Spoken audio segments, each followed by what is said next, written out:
اللهم عافنا واعف عنا. ازيكم يا بنات؟ عاملين ايه؟ ربنا تكونوا بخير. اهلا بيكم في قناه جود بالموجود مع ام يوسف احمد. اللهم انك عفو كريم تحب العفو فاعف عني. كل سنه وانتم طيبين. هناخد جوله في اوضه الاطفال. الجوله دي انا عملتها بس سمعت تعليقات مش حلوه عليها، فانا جايه النهارده ارد على التعليقات بتاعتكم. انا عملت جوله في أوضة الاطفال. دي اوضه الاطفال بتاعتي طبعا كلكم عارفينها وحافظينها صم لان انا عملت عليها فيديوهات كتير. اول حاجه اوضه الاطفال زي ما انتم شايفين بسيطه، سراير من القديمه، الحاجات البسيطه بتاعت زمان. احنا ناس والله العظيم يا جماعه ابسط من البساطه. تمام. السراير دي يعني انا متجوزه لي حوالي يمكن 17 سنه. تمام. 17 سنه ده عمر يا جماعه. يعني ما كانش فيه الحاجات اللي انتوا طالعين فيها دلوقتي اللي هي الارابيسك وسراير الاطفال اللي هي بتشتروها جاهزه. انا ما كنتش كده، كنا احنا دخلنا على قد حالنا وجبنا السراير دي. وعايزه اقول لكم والله العظيم اقسم بالله، انا ما جبت السراير دي، ما جبتهاش لما يعني دخلت بيها انا ومتجوزه، لا. السراير دي والمكدة واغلب الحاجه انا دخلت او يعني اشتريتها بعد ما ربنا كرمني واتجوزت، بقيت احط قرش على قرش واجيب. فكان في ايامنا ما كانش فيه، او مش ما كانش فيه، كان فيه بس احنا كنا كل واحد يعني على قد حاله. انا اول ما دخلت جديد جبت اول حاجه، اقسم بالله جبت اول حاجه سرير واحد، سرير والترابيزه. جبتهم في اوضه الاطفال عشان اصلا ما كانش عندي اوضه الاطفال. اوضه الاطفال دي كانت اوضه كنب او يعني فيها الكنب بتاعي. دخلت في اوضه وصاله وبس، يعني هم دول اللي انتوا بتشوفوهم دايما. فدي كانت اوضه، يعني كان فيها 3 كنبات او كنبتين. لما جيت ربنا كرمني بعيال وحبيت، طب الدنيا ضيقه، خدت اوضه الاطفال، خدت الكنب وحطيته بره في الصاله، ودي قلبتها اوضه الاطفال. فجبت السرير ده. تمام. بعدين لما ربنا رزقنا بقرش انا وجوزي، جبت السرير التاني. واحده بتعلق عليا تقول لي هو المفرش، ايوه هو. ايه هعمل انا؟ هو احنا معانا المفارش القديمه اللي شفتوها دي، اللي هي الالوان اللي عليها توم وجيري وعليها قلوب وعليها مش عارف ايه. المفارش دي جايباها للاستعمال العادي او الاستخدام العادي. احنا بلادنا غير بلادكم، احنا في الصعيد. انا من الاقصر في الصعيد، بيتي على الشارع في تراب وفي مش، ما ينفعش الحاجات دي اصلا افرشها على طول، واذا فرشتها مش هيبقى عندي جديد للعيد. فهمت يا قلبي اللي بتتعلقي وتقولي هي المفارش؟ اه والله العظيم هي. انا مش يعني مش مكسوفه، دي حياتي ودي عيشتي. عشنا وتربينا. يعني احنا ناس ارياف، ناس فلاحين، ناس على قدها بسيطه. وانا اقسم بالله قناتي يمكن فتحها ليها 5 6 سنين، قاعده زي ما هي ما بتجيبش. لو انا هقدم محتوى تافه زي اللي بيعملوه الايام دي، من زمان كان جبت مش اوضه اطفال، كان جبت شقه كامله. بس أنا بسيطة وراضية ببساطتي، فليه التجريح؟ ليه تعلقوا على الناس؟ مش كفاية الواحد؟ والله العظيم أنا لي فترة كبيرة سايبة القناة ومش بقى يعني ما دخلهاش، ماليش نفسي أدخلها عشان ملهاش فايدة. يا دوبك مصاريف نت ومصاريف يعني حاجات ملهاش لازمة. فمعلش يا جماعة لما أجي أدخل وأحاول على قد ما أقدر إن أنا أعمل لي فيديو أو 2 أنشط بيه القناة، ما تكسرونيش، يعني ما تحبطوشنيش. يقول لك الكلمة الطيبة صدقة. انت مش عاجبك الفيديو او مش اتفرجتي على الفيديو كذا مرة، خلاص يا ستي سيبي غيرك تتفرج. انا بقدم لكم يعني تنظيف، بنشط. الناس الكسلانة تعمل، الناس البسيطة زيي والارياف اللي زيي تقدر تنظف ما تتكسفش. احنا ما بنتكسفش، دي عيشتنا. خلاص. ففعلا انا ده المفرش هو يمكن السنة السادسة او السابعة اللي هو معايا، معيش اجيب غيره.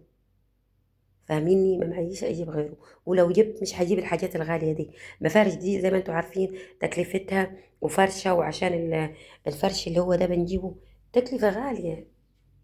فانا بمشي على كدي وعلى حياه جوزي وعلى عيشتنا، والحمد لله طلعتنا وربينا وتربينا والحمد لله وراضيين. والله العظيم انا راضيه وحمد ربي، ببوس ايدي وش وظهر. فمعلش انت يا تحفزوني، يعني مثلا اللايك او التعليق مش وحش، يعني يبقى تعليق محفز، تعليق الواحد يفضل يعمل يحاول يعمل فيديوهات او وصفات او اي حاجه يقدمها لكم. ما تحبطوناش. والله احنا من الناس الحساسه، من الناس اللي بتزعل قوي، بتزعل من قلبها. فبلاش يا جماعه التهزئات او والمفرش برضه قديم. في ناس برضه علقت على المفرش ده والمفرش ده، قالت لي يا أم يوسف المفارش دي قديمه. ايوه قديمه. انا بفرشها على اعياد كده، باخد بيها اول يوم العيد، تاني يوم العيد، وتالت يوم العيد، رابع يوم بشيل المفارش دي كلها اغسلها، واركب حاجات بسيطة، حاجات يعني عادية. الفازة هي المكان وهو كله ستاير هي. احنا بصوا انا ما بحبش يعني، عشان في ناس هتفتكرني بشحت، هتفتكرها شحاتة ان انا بقول ما معيش او ما عنديش. لا، دي عيشتي انا راضية بيها وانا مبسوطة. بالعكس انا مبسوطة ببيتي والله العظيم، وما يعني ربنا يعلم ان انا راضية، وعيالي راضيين والحمد لله. فيا ستي الله يبارك لك او يبارك لكم، يا تعليق كويس او لايك كويس، او يعني ما تخشيش اتفرجي انت وساكتة. انا اول مرة يمكن من اكتر من فترة او سنتين او 3 سنين او 4 سنين يعني ادخل بصوتي، اللي هي فترة كبيرة ما دخلتش بصوتي، ماليش نفس اشتغل، ماليش نفس ادخل على القناة. فيعني مش عارفة اقول ايه، بس بلاش بالله عليكم التجريحات. حاولوا على قد ما تقدروا تفرحونا بلايك، تفرحونا بتعليق حلو. يعني يعني زي ما قلنا الكلمة الطيبة صدقة، طيبوا قلوبنا، جبروا بخاطرنا، جبر الخواطر على الله. فدي أوضة أطفالي، أيوة هي، وهي ومكتة وكل حاجة هي. أنا بغسلهم مع العيد وأشيلهم وأفرشهم بعد العيد تاني. خلاص.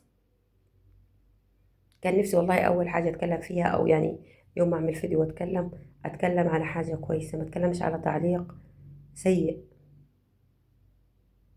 ربنا يسامحكم او يسامح اللي كتب التعليقات. انا عارفه ان مش كل الناس وحشه، ومش كل الناس علقت تعليقات وحشه في اوضه الاطفال عندي.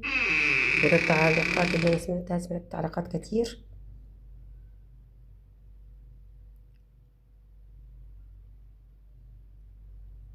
زي ما نزلت برضو فيديو، او يعني لسه بفرمط فيها، هعمله للمطبخ. مش عايزه تعليقات يا جماعه. خلاص يا ستي، اللي عنده يقول الحمد لله، وربنا يدي اللي ما عندوش. خلاص. وانت يا ستي اللي بتعلقي، مش عاجبك المفارش، خلاص ما تبصيش عليه. انت عندك ربنا يزيدك. انا الحمد لله، الحمد لله. مش عايزه ارجع الاسلوب تاني اللي هو ان انا اقول ما عنديش، عشان في ناس بتفتكر ان احنا بنشحت. انا مش من الاسلوب، مش من النوع ده يا جماعه. انا مش من النوع اللي هو بطلع اقول ما عنديش وعايشه بكذا. لا، دي عيشتي. ربنا يبارك فيكم يعني ويديكم الصحه. بلاش التجريحات الجارحه. والله حلو، انا عجبني والله حلو اهو. ماشي، هو لكن حلو. وانا عشان مش بفرشه غير على العيد، يعني بحس بتغييرات لما اجي افرشه. تمام. هي الاوضه، وهي كل حاجه فيها، ما اتغيرتش. هجيب من فين جديد؟ ربنا يكرمكم انتوا لو دعمتوني ودعمتوا القناه، واديتوني لايكات واديتوني تعليقات واديتوني مشاهدات، وشيرتوا قناتي عند اصحابكم، القناه هتكبر وهكسب منها ان شاء الله، واغير، اجيب سراير، اجيب فرش، اجيب واجيب. كل الحاجات اللي انتوا عارفينها دي عايزه فلوس، ومع المعيشه دي ربنا يسلمكم. يلا مش عايزه اطول عليكم، اسيبكم في رعايه الله. آه كل سنة وانتم طيبين، وعيد مبارك، عيد الأضحى. ربنا يجعله كده فترة خير علينا وعليكم. أسيبكم في رعاية الله، والسلام عليكم ورحمة الله وبركاته.